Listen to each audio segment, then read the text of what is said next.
Hello students, आज हम discuss करेंगे टाइप्स ऑफ फाइनेंशियल एनालिसिस, वित्तीय विश्लेषणों के प्रकार। इससे पहले हमने analysis and interpretation of financial statement discuss किया था, जिसमें हमने फाइनेंशियल एनालिसिस और जो इंटरप्रिटेशन की प्रोसेस थी उसको डिस्कस किया। अब हम देखेंगे टाइप्स ऑफ फाइनेंशियल एनालिसिस। तो देखिए, टाइप्स ऑफ फाइनेंशियल एनालिसिस में इसके जो प्रकार हैं वो आपके 2 टाइप्स के दे रखे हैं इसमें। फर्स्ट है प्रयुक्त सामग्री के आधार पर, on the basis of material used, और दूसरा है इसका कार्यविधि के आधार पर, on the basis of operating method. अब ये जो फर्स्ट है हमारा on the basis of material use, इसके भी 2 टाइप किए हैं, एक्सटर्नल एनालिसिस, इंटरनल एनालिसिस, बाह्य विश्लेषण, आंतरिक विश्लेषण। ऐसे ही on the basis of operating method, कार्यप्रणाली के आधार पर भी जो वित्तीय विश्लेषण है उसके 2 टाइप किए गए हैं, हॉरिजॉन्टल एनालिसिस, वर्टिकल एनालिसिस, क्षैतिज विश्लेषण, लंबवत विश्लेषण। तो सबसे पहले हम स्टार्ट करते हैं on the basis of material used, जिसमें हमारा फर्स्ट था एक्सटर्नल एनालिसिस, बाह्य विश्लेषण। एक्सटर्नल एनालिसिस उन बाहरी लोगों द्वारा तैयार किया जाता है, जैसे नाम से ही क्लियर हो रहा है, एक्सटर्नल है, बाह्य है। तो बाह्य विश्लेषण उन बाहरी लोगों द्वारा प्रिपेयर किया जाता है जिनकी आंतरिक लेखांकन अभिलेखों तक पहुंच नहीं होती। इन बाह्य लोगों में वर्तमान तथा भावी निवेशक, वर्तमान तथा भावी लेनदार, सरकारी एजेंसियां एवं जन सामान्य शामिल करते हैं। मतलब जो आउटसाइडर होते हैं, एक्सटर्नल होते हैं, उसमें हमारे वर्तमान या भावी निवेशक होते हैं, या वर्तमान या भावी लेनदार कह सकते हैं, लेनदार जो होते हैं, और जो गवर्नमेंट एजेंसीज होती हैं या पब्लिक है, इसको इसमें इंक्लूड करते हैं। ये पक्ष अगर देखें तो कम्प्लीटली इन प्रकाशित वित्तीय विवरणों पर डिपेंडेंट होते हैं, आश्रित होते हैं। इस प्रकार ये विश्लेषण एक निश्चित सीमा तक उद्देश्यों की पूर्ति करता है।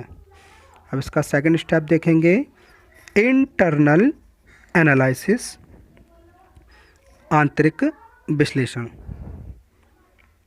ऐसे व्यक्ति जिनकी पहुंच संस्था के आंतरिक लेखांकन अभिलेखों तक होती है, उनके द्वारा संपादित किया जाने वाला विश्लेषण आंतरिक विश्लेषण कहलाता है। ये विश्लेषण संस्था के कर्मचारियों के साथ साथ ऐसी एजेंसियों द्वारा भी संपादित किया जाता है जिनका इन वित्तीय विवरणों में वैधानिक अधिकार निहित होता है। अब हम आगे देखेंगे on the basis of operating method. ये भी 2 टाइप का था, कार्य प्रणाली के आधार पर भी 2 प्रकार थे। जैसे फर्स्ट है हमारा हॉरिजॉन्टल एनालिसिस, क्षैतिज विश्लेषण। जब किसी संस्था के गत कई वर्षों के वित्तीय विवरणों की आपस में कंपैरिजन की जाती है, तो ऐसे एनालिसिस को हॉरिजॉन्टल एनालिसिस कहते हैं। इसमें संस्था के जो कई वर्ष के स्टेटमेंट होते हैं, उनके प्रेजेंट के जो हमारे पास फाइनल स्टेटमेंट बनाए जाते हैं, उनमें आपस में कंपेयर करके जो करेंगे वो हमारी हॉरिजॉन्टल एनालिसिस कहलाएगा। तो इसके लिए क्या करते हैं, एक आधार वर्ष का चयन किया जाता है जो हमें बेस ईयर रखना है। उसको सेलेक्ट करने के बाद उसके आधार पर अन्य वर्षों से कंपैरिजन करके ये जानकारी ली जाती है कि अन्य वर्षों में विभिन्न मतों में कितना चेंजेस हुआ, इसमें कितनी कमी हुई या कितनी वृद्धि हुई। तो इस कमी या वृद्धि को सुविधा की दृष्टि से हम परसेंटेज में प्रेजेंट कर लेते हैं। चूँकि इस विश्लेषण से संस्था के विकास की प्रगति का अनुमान लगता है कि हमारी जो संस्था है उसका डेवलपमेंट किस टाइप से प्रोग्रेस कर रहा है।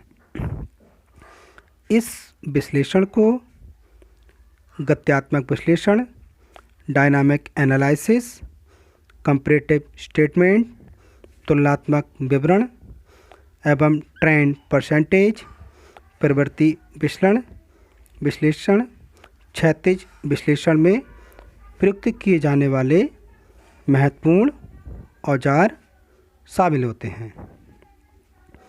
नेक्स्ट देखते हैं वर्टिकल एनालिसिस, लंबवत विश्लेषण। लंबवत विश्लेषण का अभिप्राय एक ही अकाउंटिंग पीरियड के फाइनेंशियल स्टेटमेंट्स में प्रयुक्त विभिन्न मदों के अंतर संबंध के अध्ययन से है। इसमें किसी एक संख्या को बेस मानकर अन्य संख्याओं की तुलना की जाती है। जैसे बिक्री के आधार पर मैन्युफैक्चरिंग कॉस्ट को ज्ञात करना, एडमिनिस्ट्रेशन एक्सपेंसेस को पता करना, सेलिंग एंड डिस्ट्रीब्यूशन एक्सपेंसेस के बारे में जानकारी निकालना, और प्रतिशत जो लाभ है, लाभ का प्रतिशत निकालना।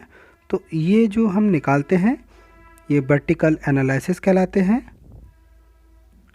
इस प्रकार का एनालिसिस स्टैटिक एनालिसिस भी कहलाता है।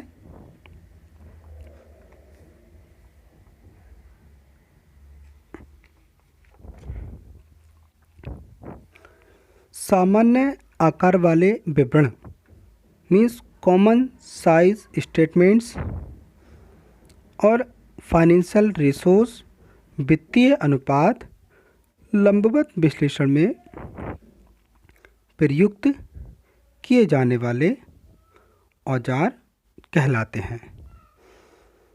किसी संस्था के एक ही वर्ष के समंकों का विश्लेषण अधिक उपयोगी सिद्ध नहीं हो सकता। अगर हम किसी भी इंस्टीट्यूशन के एक ही वर्ष के डेटा का एनालिसिस करें तो वह उपयोगी सिद्ध नहीं होता जब तक कि कई वर्षों की संख्याओं का एनालिसिस ना किया जाए, क्योंकि कई वर्षों की संख्याओं से ही हम किसी निष्कर्ष पे पहुंच सकते हैं। क्योंकि एक वर्ष के डेटा से हमें उपयुक्त जानकारी नहीं मिल पाएगी। अतः अकेले लंबवत विश्लेषण के स्थान पर, मतलब वर्टिकल एनालिसिस के प्लेस पर horizontal analysis and vertical analysis दोनों ही विश्लेषण अधिक उपयोगी होते हैं। तो हमने यहाँ पे वित्तीय विश्लेषण के जो प्रकार थे उसको अंडरस्टूड किया, जिसमें हमने देखा ये 2 टाइप में था, on the basis of material use, और सेकंड था on the basis of operating method. तो जो पहला था हमारा प्रयुक्त सामग्री के आधार पर, इसके भी 2 टाइप थे, बाह्य विश्लेषण और आंतरिक विश्लेषण। और जो दूसरा था हमारा कार्यप्रणाली के आधार पर, इसके भी 2 प्रकार किए गए थे, हॉरिजॉन्टल एनालिसिस, वर्टिकल एनालिसिस, जिसमें हमने इसके प्रकारों को स्पष्ट किया। अब हम आगे देखेंगे process of interpretation and analysis, मतलब जो विश्लेषण या इंटरप्रिटेशन दोनों की प्रक्रिया क्या होती है। वित्तीय विवरणों के विश्लेषण के लिए निम्नलिखित प्रोसेस फॉलो की जाती है। जैसे फर्स्ट है एनालिसिस, विश्लेषण। तो सबसे पहले फाइनेंशियल स्टेटमेंट्स में जो भी सूचनाएं होती हैं उनका एनालिसिस किया जाता है।